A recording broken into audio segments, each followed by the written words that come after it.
to the Business of Property podcast. I'm Simon. I'm Stuart. We're both property people running our own businesses, and this podcast is just us chatting every week about the reality of anything and everything property. Now, we are going to try to talk about at least two things that have been happening in your property business recently, Stuart. So that's setting us up to try and make sure that we don't spend too long talking about the first one. But that first one is that you're buying a property and you're buying it in a slightly unusual structure, aren't you? So do you want to give us some background and then go into what's unusual about it? Yeah, so as a refresher, this is a property that we are buying direct with the homeowner, so often talked about as direct to vendor in property circles. And this came about because I've been liaising with the property owner for, well, pretty much 2 years now, and was going to take on the property as a rent-to-rent property. The owner then decided that they would like to sell it. And after reviewing the property, I obviously threw my hat in the ring, negotiated a good price with her. For her. It was essentially the price that they wanted, but without the estate agency fees. So we've got a price that we're both happy with, and I think it's the market price. And to do that, we've instructed our solicitors.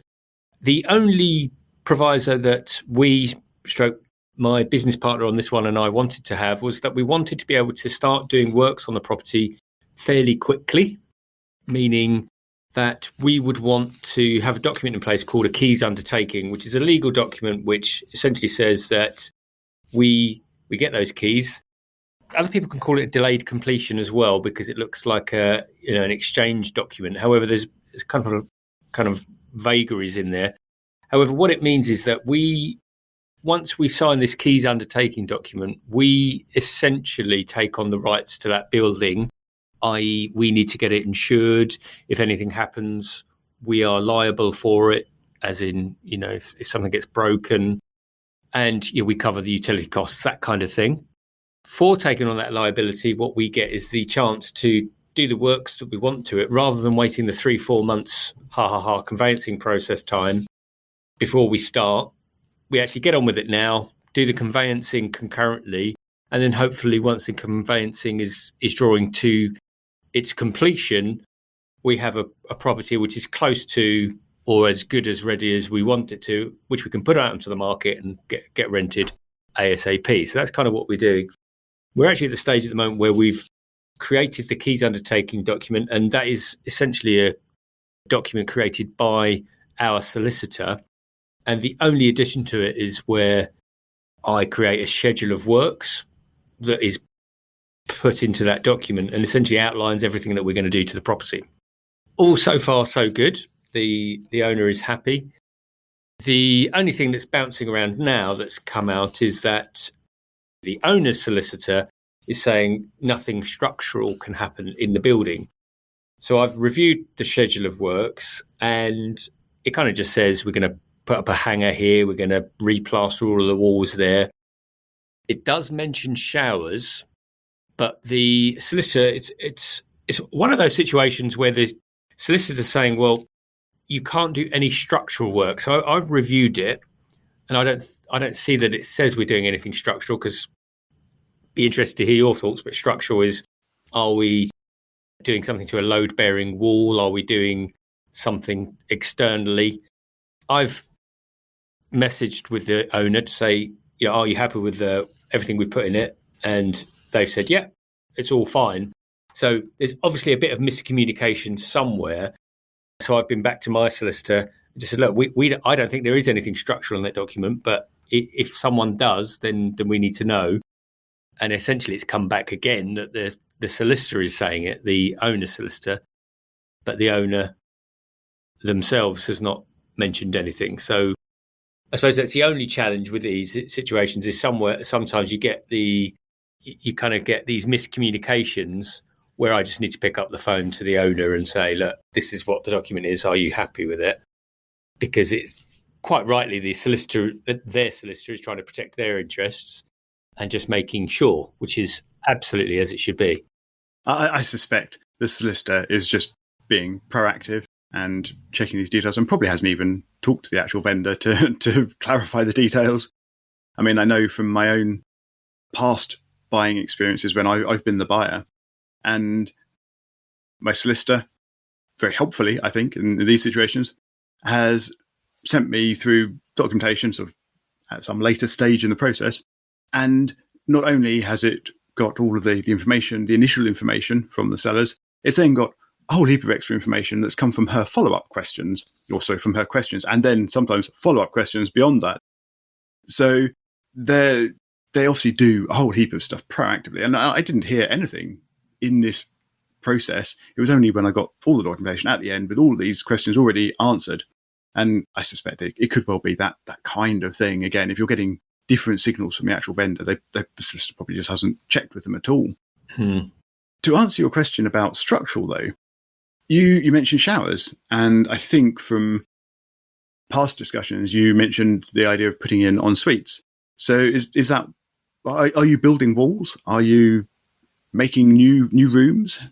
Yeah, so we're putting up stud walls. That's the key thing. I mean, as I say, I think yes, you could probably argue it either way, but I guess for me, most of it's aesthetic, without going into all of the detail. But if you're putting in en suites, of course, you're going to put in soil pipes and additional water pipes, etc. So, okay, so I had a follow-up question. So you are building walls. So my next question is: are you knocking down any walls?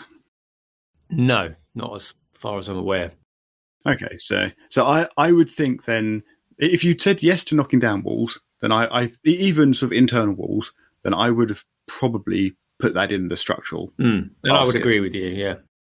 Seeing as you're not knocking down any walls and you're only creating, obviously, non-load bearing walls, because that's all you can add at this point, then I think you're probably on the fence. And as you say, different people would probably have different opinions of it. I don't think you have to be in the structural camp for that sort of work, but I could see how some people might interpret it that way. Yeah. So yeah, I think you probably just need to clarify some communications. Yeah, and I completely agree, and that's what I thought, because yeah, obviously not everyone is well versed in property development and internals, and that's perfectly acceptable. So I think it's just that conversation. And the only thing I should also just add to the Keys undertaking is that we don't have to, but we did agree a fee also with the vendor for being able to do that, and that fee comes off the purchase price. So it's kind of just a way of saying, look, we're serious. It's a situation that I think if someone isn't aware of it, it can feel like someone trying to put something on someone else. But my experience of all of these things, and in business, is that these things serve both parties. So in this situation, and I guess I'm just sharing this for other people's benefit, is because I've been in rooms before where I've said, oh yeah, I took on a property 6 months before we completed, and people in the room were like, why on earth would someone let you do that and go and do things in their house before you completed? And my response was, well, because it was a legal document, number one, and also when we talk about it, I put forward the case that this legal document means that we are very committed to buying your property, so we're not fannying about. Also, we'll agree this fee that I'm talking about, which demonstrates that we're not here to muck around. Because I think there is, obviously, in many industries, but in property, we do get quite a few people that give us a bad name. But for me, there's also that element of, A, it's a legal document, but B, we'll agree a fee which demonstrates the seriousness of it. Because we're talking about 4 figures at least, sometimes 5, to say, look, we'll also transfer these funds to you, which come off the purchase price and would be non-refundable. So we're not screwing around. Yeah, it's a bit like an early deposit in the same way as you have a deposit that happens with exchange. So it's a similar kind of concept. I can see that makes sense. And in terms of the sort of commitment benefit from the seller, not only are you giving them this fee or deposit early on, as you say, you're putting in the effort to create this extra agreement, and then you're actually going in and doing work to the property as well. And in this current market where lots of properties are actually falling through, or lots of property sales, should I say, are falling through, especially around sort of finance issues and things like that. I think from a vendor's point of view, having that extra commitment means that you are going to really work hard to make sure that this sale actually completes, because you're not going to want to throw away that deposit and throw away all your contractor time going in and building en suites and things. So even if your mortgage turns out to be difficult, or some other curveball comes out at the process, you're going to work really hard to still make sure that it goes through. So yeah, I can definitely see the benefit from the vendor's point of view, especially when you're not looking at a really long delayed completion of sort of 6 months or so, but you're looking at a more normal completion length, which these days might actually be 6 months. But anyway, you would hope it's less. So yeah, they're not losing any time. They're just getting extra commitment from you. Yeah, and I do understand it, and there is cynicism around it, because it feels like, I said before, someone's trying to force something, but actually it works in both respects, and you've just covered it off. But we're not in the habit of spending money and to redevelop properties. And worst case scenario, in my opinion, is we've done a bit of work to a property, we've upgraded it a bit, and you get left with it. Okay, some could argue you could just walk off site and leave it, but anyway, that's not the case, and that's where we're at. So that's one of the situations that we're in at the moment. And what it also means is that we are, we're still working on the mortgage. Actually, we've got a number of different options that we can look at for how we finance this property, because we could look at almost like a bridging product, which essentially gives us the funds to purchase it at its current value and then refinance very quickly at its future value, because the future value, we would hope, would have increased by 25-30% by the time we finished it. So that increased value would happen quite quickly. Now, my experience tells me that these things don't happen as quickly as you'd like, so we need to review that. But it also gives us the time to think about that, rather than have to scrabble around and go, right, this is how we're going to do it. We're just going to do a standard buy-to-let mortgage, and then we'll wait 6 months and we'll refinance. We're actually looking at all of our options. So it gives a few options. Yeah, I think, as you say, it's got benefits and values to both parties. So I think it can make sense and can help the process move forward, really, rather than anything else. However, something that's not been moving quite so smoothly forwards is a project you've been working on in Manchester. And you would think if you've got someone ready, committed, wanting to buy a property, it wouldn't really be that hard. But your recent experiences suggest otherwise.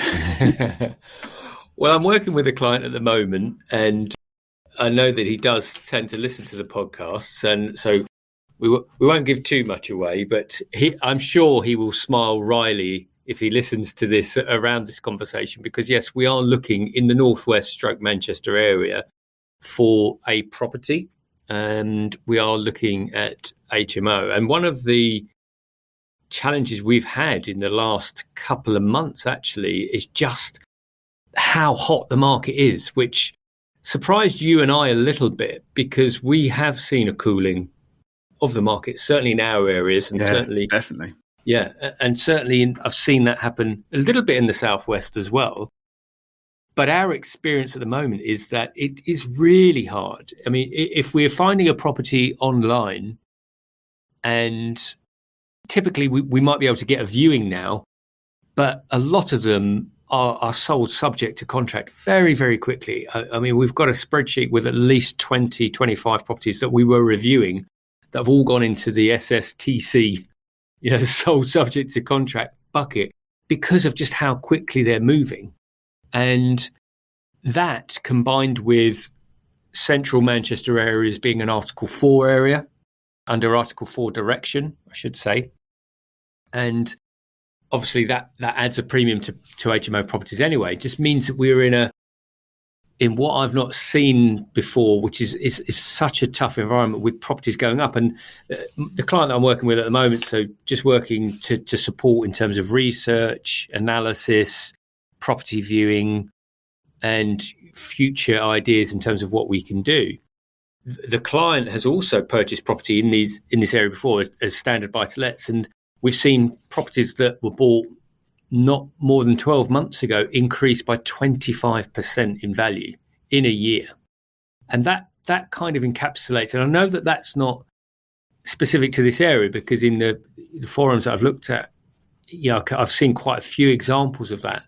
So you're trying to buy in a hot market, a still rising market, and a market where there seem to be lots of people looking, both investor and residential, and it kind of makes you very nervous, because one of the adages which I use all the time, certainly with myself and with other people, is that in property we always want to look for a motivated seller, because that gives us a good environment, but we never want to become a motivated buyer.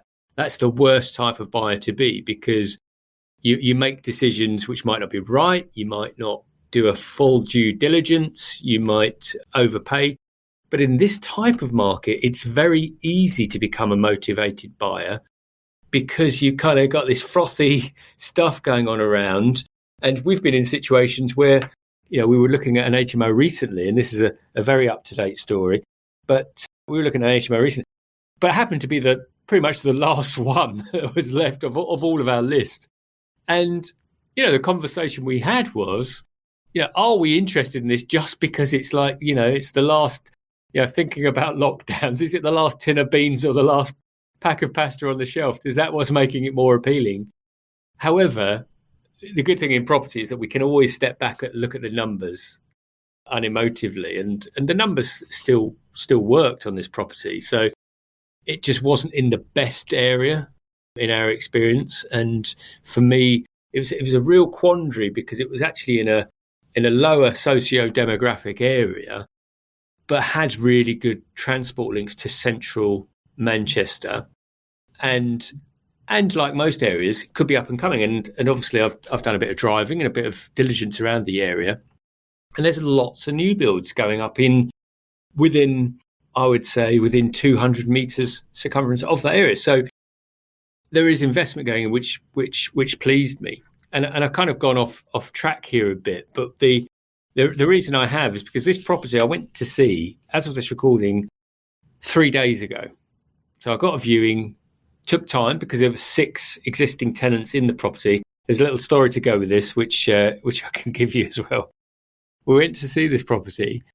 Now, my client and I hadn't fully discussed it. We've had a couple of conversations around it. It was definitely on the maybe pile, but we, just what I certainly didn't want, and I know he didn't want, but what I certainly didn't want is to really put something forward that was the last property on the table.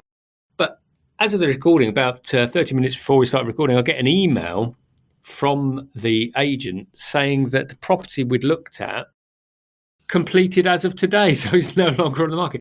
Not sold, completed. So we knew that there was an existing buyer in play, but apparently the legals had taken forever, and there was a bit of a problem with it. So we felt that we could sort of snap in. But so the actual was, I've been informed this morning that the purchase of the property with a previous buyer completed yesterday. So I went to see a property that 48 hours later has actually completed. So somebody else owns it today, and I went to see it 3 days ago to buy. Well, I think that's probably the agent getting a bit fed up with the process and saying, right, if you're not going to buy it, then I'm going to put it back on the market. And then the previous buyer said, okay, actually, yeah, we'll buy it. Yeah, some sneaky tactics going on there, I reckon. Yeah, and obviously you get people viewing it, and you say, look, we've had a couple more people view it. They're interested. They've put an offer in, and we did put an offer in on the property a couple of weeks back. But we wanted to review the property again before we reviewed our offer. But I think all of that shows you just how heated the market is certainly in this area, because I know that's not your feeling in the south and southeast.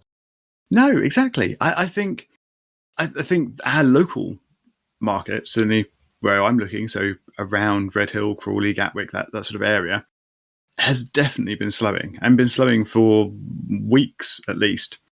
This is not to say that it has become a slow market. It is still quite a hot market. It is still moving quite quickly, but it is definitely moving less quickly than it was before.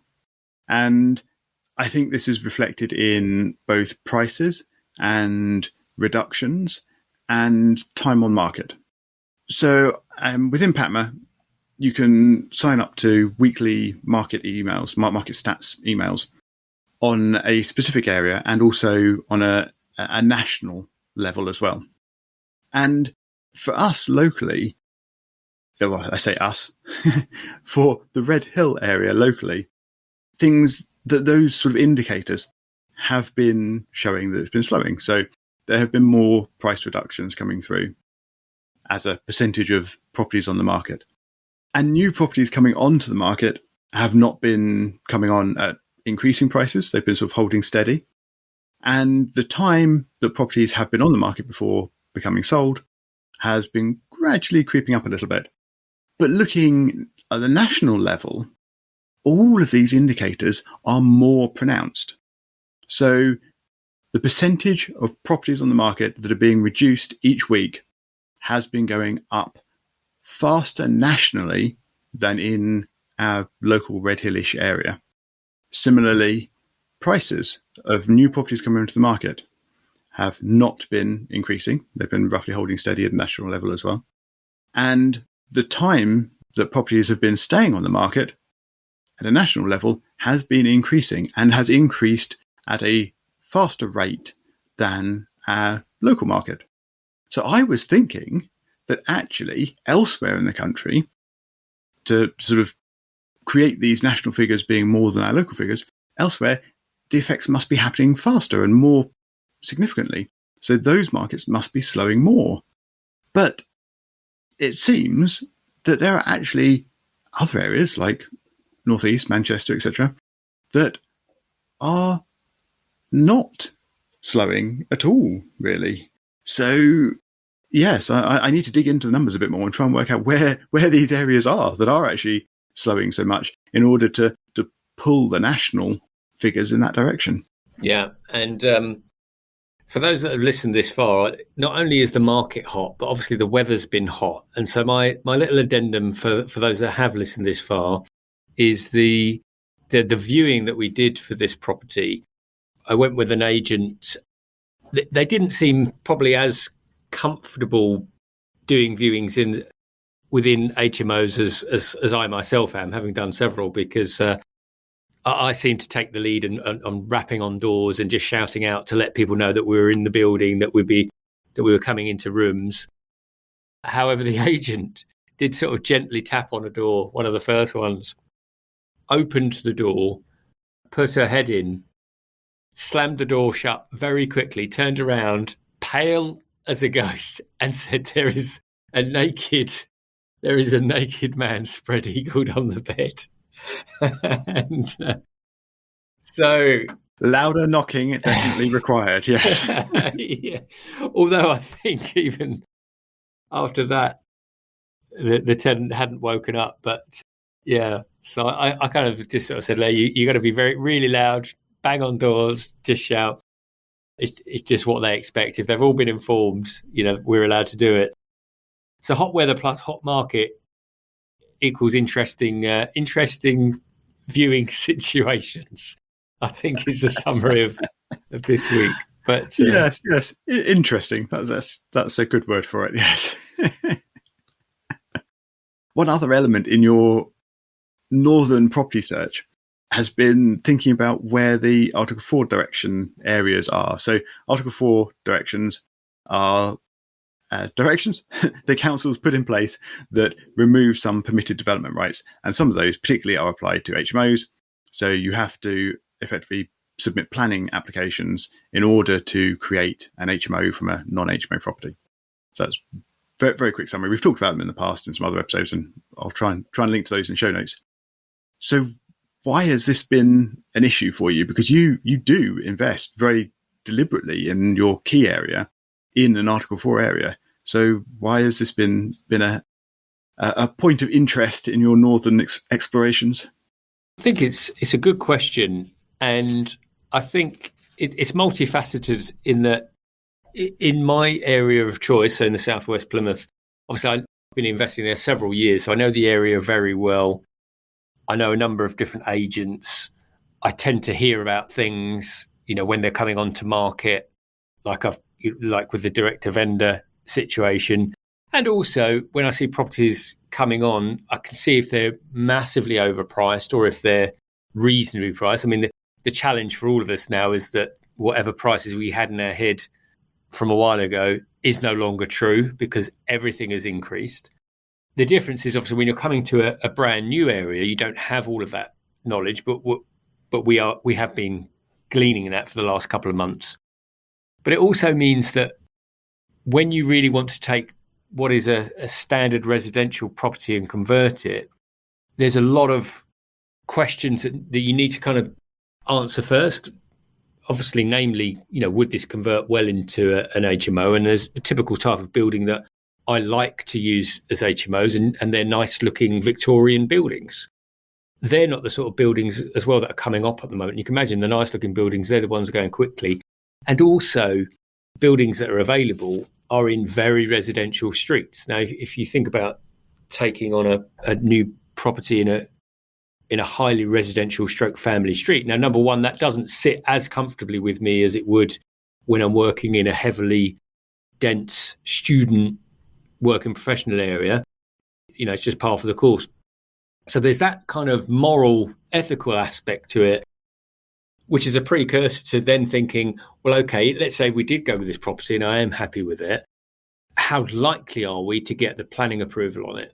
And that's obviously a huge question mark for anyone moving into Article 4. Now, the reason I don't have that question mark so much in my own area is because I've got the data behind me that shows me where the most dense HMO areas are. So I know how likely I am. And I obviously know how the council works. When we're coming into a new area, all of that information needs to be gleaned from the local council. And typically you only get that once you've got something that you want to work with. So it's a bit of a catch-22 because, I've obviously spoken with the councils. The other big challenge in Manchester actually is again, another little addendum on this, is that the number of different councils. You've got Manchester, Oldham, several different councils that run different postal code areas. Most of them now Article 4, but a few not, a few projecting to. So there's that. My way of working with it here would be working with a planning consultant as and when ready, if we were going to find a brand new a residential home, because they would have that information to hand. So the information that I have in my own investment area, a planning consultant would have worked with and said, well, actually, this house it's either more likely or less likely to be approved because of these factors. Then we get that information. Again, it means you need to cross someone's palm with a few silver coins, but it just gets your knowledge up a bit quicker.